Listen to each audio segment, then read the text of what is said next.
Selamat siang untuk kita semua. Di sini kami akan menjelaskan cara penggunaan Jira.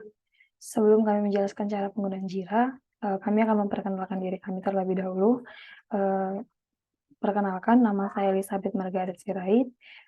Di sini saya mengambil role sebagai sistem analis magang. Dan teman saya, Saya Putri Riwayuni, saya juga sistem analis manajemen. baiklah saya akan menjelaskan cara penggunaan Jira. Untuk poin-poin pembahasan kami hari ini, yaitu yang pertama apa itu Jira, kemudian mengapa Jira itu penting, kemudian komponen Jira, selanjutnya tipe isu, kemudian workload, kemudian Jira untuk setiap role, kemudian simulasi.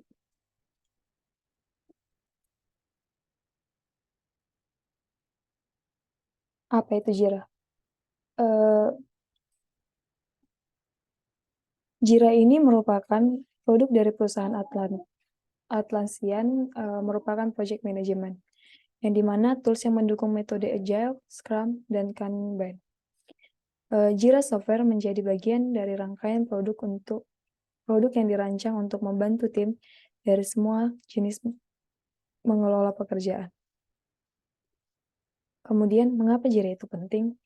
Jira ini penting dikarenakan Jira Atlassian digunakan sebagai alat kerja tim untuk mengetahui pekerjaan satu sama lain, untuk mengevaluasi hasil pekerjaan secara online, dan membantu merefleksikan kualitas dan kuantitas kinerja.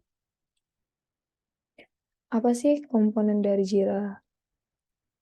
Yang dari Jira, itu yang pertama ada kode isu, yang dimana kode isu ini berisi tentang kode dari sebuah isu. Kemudian isu deskripsi, yang dimana komponen ini berisi tentang deskripsi dari isu, misalkan seorang support memberi isu untuk programmer. Pada bagian deskripsi perlu dijelaskan apa saja task atau yang perlu dilakukan perubahan. Kemudian ada workload, yang dimana komponen ini merupakan sebuah status atau alur dari isu. Untuk software developer terdapat 4 workflow, yaitu open, in developer, wait for QA, dan done.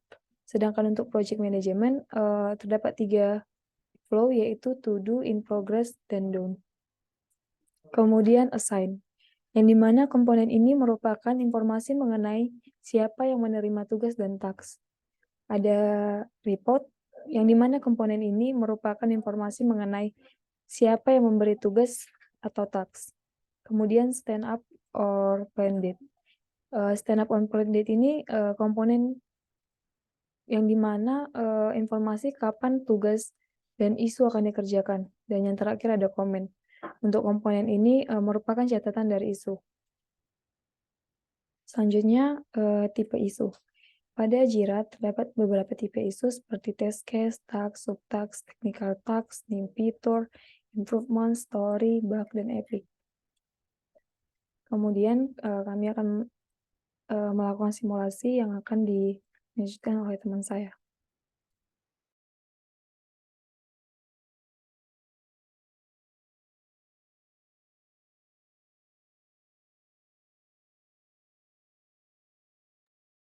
Ya, baik, di sini saya akan melakukan demonstrasi bagaimana penggunaan Jira. Sini saya sudah membuka tas saya ya, tas saya, karena saya masih uh, masa onboarding, jadi masih project yang dapat saya pilih hanya Office. Sini uh, saya akan menjelaskan ini adalah ya, ini adalah isi type Epic ya, di mana Epic itu biasanya memiliki jangka waktu yang panjang, eh, biasa digunakan untuk rencana kerja eh, sama apa untuk triwulannya. Jadi di sini kita perlu melakukan link isu Epic, apa yang akan kita lakukan selama 3 bulan ke depan. Lalu di sini saya akan menjelaskan bagaimana cara membuat isu di Jira. Di Zira ini pertama ada project, ada yang perlu diisi atau mandatory. Di sini projectnya eh, karena masih baru, masih onboarding, masih di office. Lalu selanjutnya ada issue type. Seperti yang aku sudah jelaskan, issue type ini ada fitur untuk fitur yang belum ada sebelumnya. Terus task. Ini task itu biasanya untuk tugas yang 4 jam. Lalu ada bug, ada story ini untuk apa, eh, isu yang panjang, isu yang jangka waktunya panjang. Improvement ini untuk misalkan pengembangan sistemnya sudah ada, namun perlu dikembangkan. Kemudian aset, order, epic, yang tadi. Lalu kemudian ada service request, ini untuk misalkan menugaskan, misalnya kita mempunyai kendala oleh apa di laptop kita, saat laptop kita mati atau seperti apa, lalu kita memilih isi type-nya service request. Terus selanjutnya izin, cuti, lembur, sakit, tugas luar kota. Biasanya kami memilih task ya. Kemudian di sini ada summary. Summary ini judul. Penulisan judul itu sendiri harus baik dan jelas ya.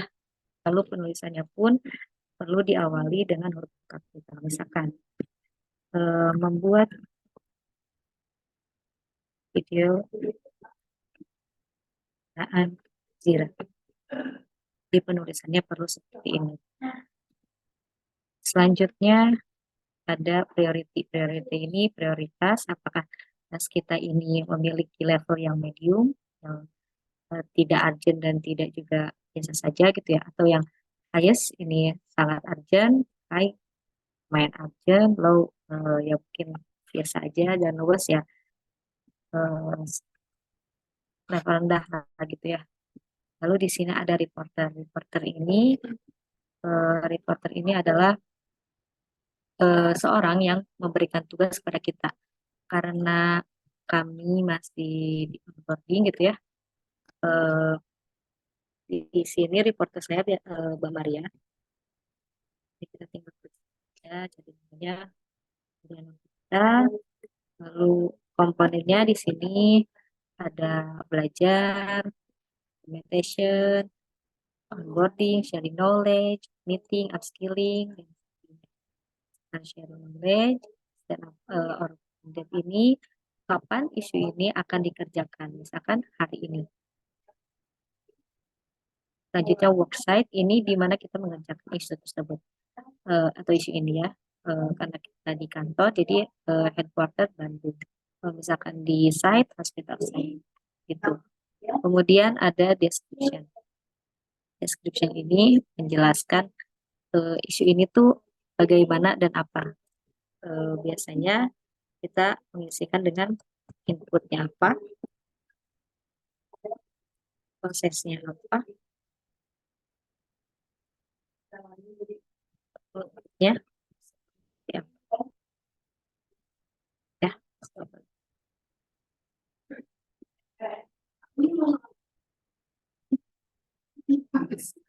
Input membuat video penggunaan Jira. Prosesnya menjelaskan penggunaan Jira,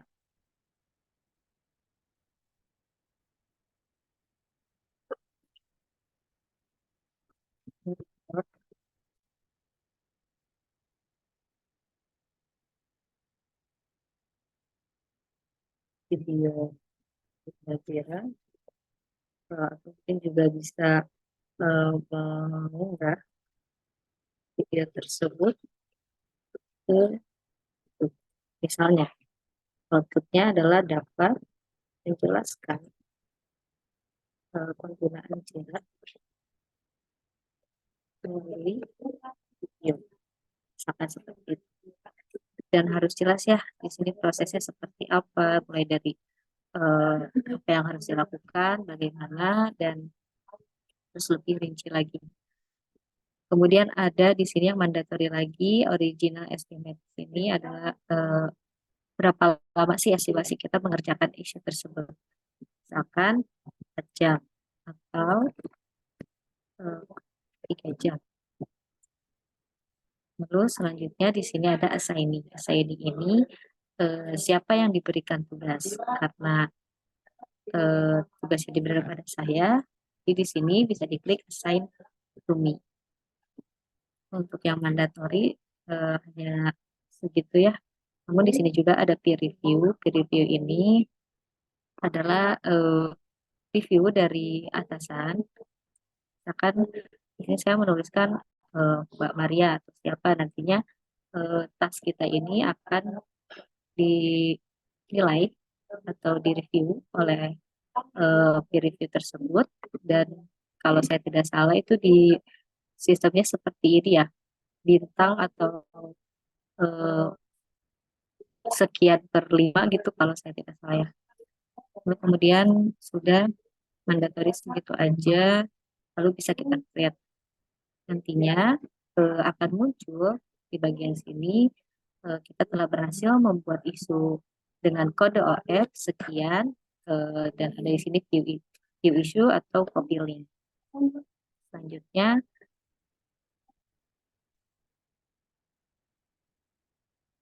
Selanjutnya di ini juga ada ya, ini juga ada ini ya, grid subtask. Ini kan sebenarnya ini task ya di sini nih. Jadi kita dapat change issue. Nah, di sini ada attach, kita mau menambahkan misalkan seperti foto atau file. Namun kalau file, kalau saya tidak salah itu lebih baik di Outlook kalau saya tidak salah ya. Kemudian ada create subtask. Subtask ini sub dari tugas kita. Ada link issue, ada inform, ada checklist. Checklist ini hanya seperti daftar untuk di checklist saja, di tes dan automate logbook. Di sini seperti ini penulisan deskripsinya, sumbernya seperti ini. Kemudian inilah subtask. Nah, di subtask ini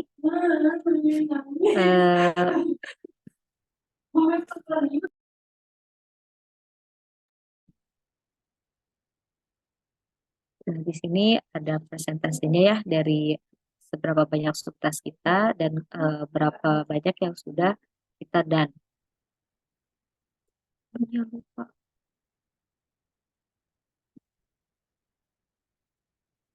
Kemudian di sini, nah ada juga di sini untuk implementasinya sendiri. Untuk misalkan kita dapat isu uh, dari dari reporter gitu ya. Lalu bagaimana untuk memberikan feedbacknya? Feedbacknya kita tuliskan di komentar di sini. Apa yang dimintanya di deskripsi tersebut, lalu hasilnya kita cantumkan di sini, dijelaskan apa saja yang sudah dilakukan, bisa menambahkan attachment, link dan sebagainya.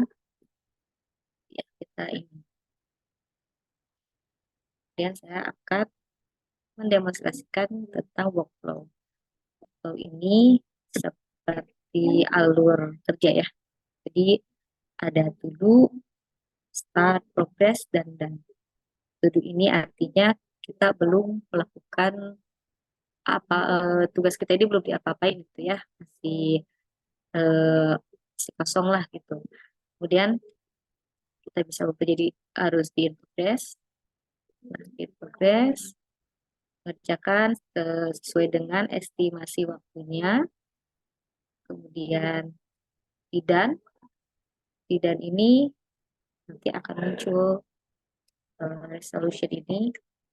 Biasanya saya menggunakan unresolved. Unresolved ini berarti isu tersebut masih bisa dilakukan reopen atau masih misalkan oh ternyata ada kesalahan di bagian ini. Nah, itu masih bisa di reopen gitu ya. Kalau bisa memilih unresolved. Kemudian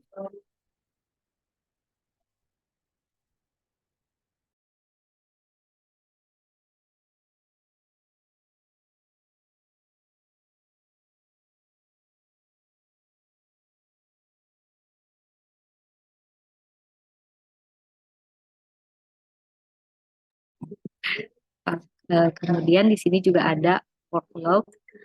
Workload ini fungsinya kasusnya seperti misalkan karena ada interupsi dadakan, jadi kita lupa untuk in progress isu kita. Misalnya, oh ada interupsi nih dari Mbak Maria untuk seperti ini, tapi saya lupa untuk melakukan in progress pada isu saya. Kita bisa melakukan log work manual. Nah, seperti ini. Tadi tuh berapa jam ya kira-kira? Oh, 3 jam ternyata. Kita menghabiskannya. Targetnya kapan? Tergantung dari kapan mengerjakannya gitu ya. Lalu jamnya kapan? Dan di sini harus diberikan alasan. Misalkan karena ada interupsi, kan? Jadi eh, lupa untuk melakukan itu adalah workflow eh, itu atau gimana ya mengubah workflow-nya gitu ya. Terus save nanti hasilnya adalah ini apa hasilnya time tracking kita udah 3 jam jadi udah terisi secara manual.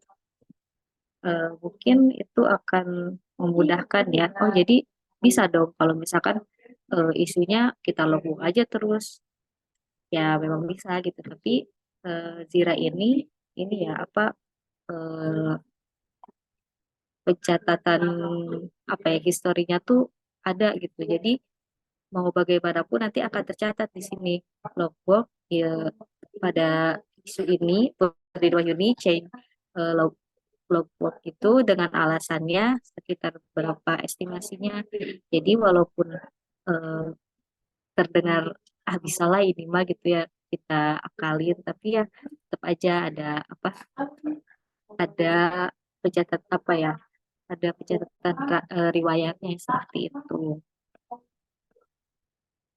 Lalu kemudian di sini, kalau saya sih seringnya di sini tuh saya lihat, kadang saya lupa saya kapan ya in progress gitu, karena kadang males gitu untuk buka history ini. Kadang saya suka di sini aja gitu. Oh tadi saya baru in progress nih, 2:10 ternyata baru 3 menit. Gitu. Itu live apa eh, tips and trick itu. Lalu kemudian selanjutnya tuh ada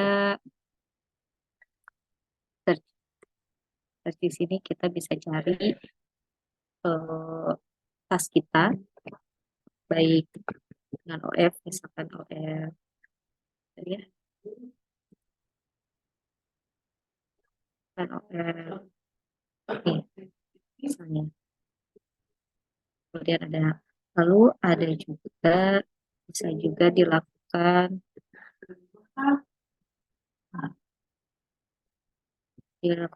di all issue. Di sini dapat dilakukan, oh enggak. Nah ini di all issue. Di sini kita bisa melakukan pencarian sesuai dengan akses kita pada satu project karena di sini saya memiliki akses ke OF dan RSSA. Jadi di sini tampilnya OF dan RSSA. Oh dan OB juga onboarding. Sekarang di sini saya mau mencari tentang onboarding.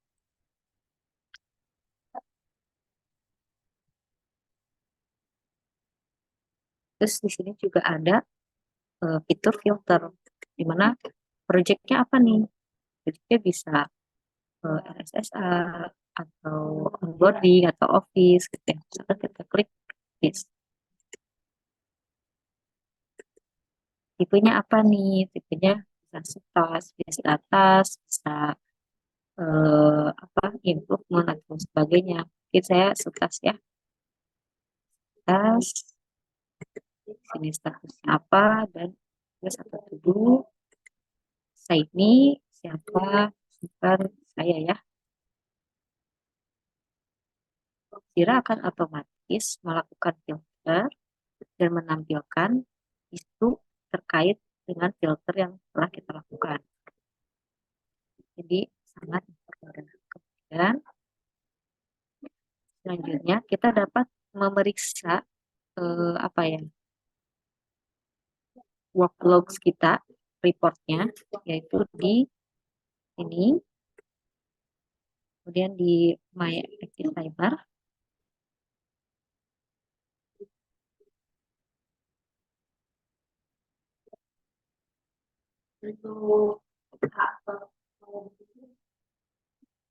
Nah, ini kita bisa melihat nih report kita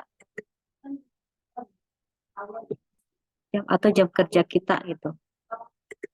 Jam kerja kita dari di sini ada filternya juga ya, ada reportnya gimana, terus ini yang mandatory juga di promnya dari kapan ya kita akan menampilkan kita tuh jam kerja kita tuh kayak gimana sih gitu kan. Misalkan dari hari Senin kemarin saya sampai hari ini. Kemudian usernya di sini kita bisa menambahkan juga, misalkan Elizabeth. Terus ini generate report. Nah, di sini akan menampilkan jam kerja selama 3 hari ini sesuai filter, dan menampilkan isu, total isu, tanggal,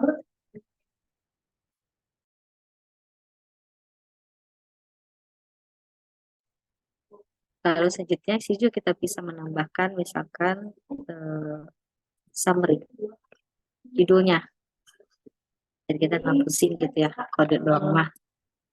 Lalu time formatnya misalkan mau diubah deh jadi hours and minute gitu kan. Nah di sini kelihatan tuh bahwa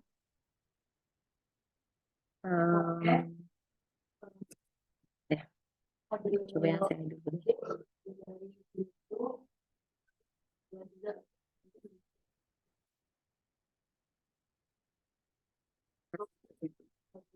Nah, bahwa 3 hari ini saya pada hari Senin 8 jam kerjanya, untuk hari Selasa 7 jam, untuk hari ini baru 4 jam.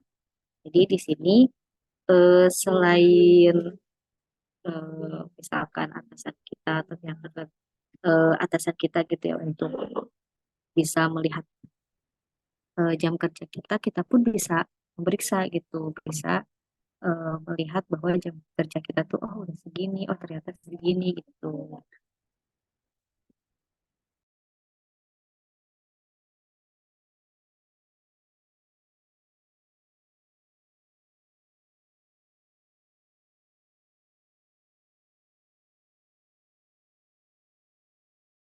Oke, mungkin untuk simulasi penggunaan Jira sampai situ saja, kemudian akan dilanjutkan oleh teman saya.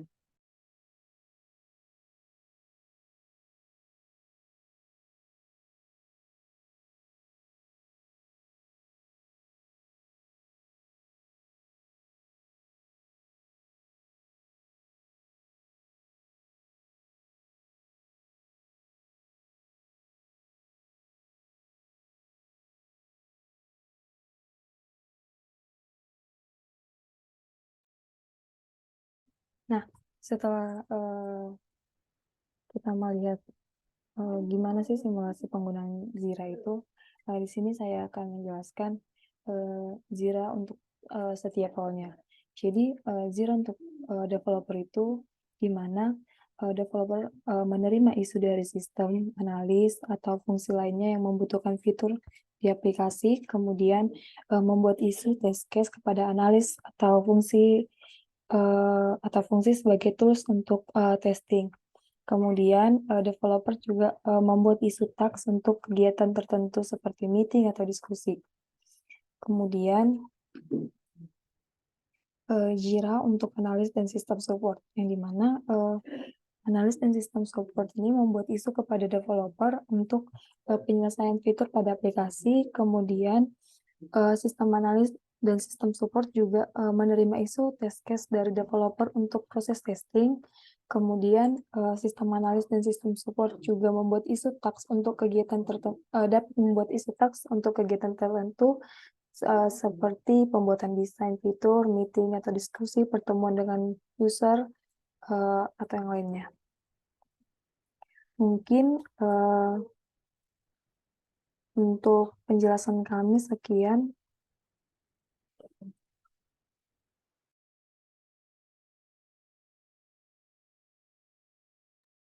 Nah, ya, mungkin sekian mungkin kesimpulan dulu ya.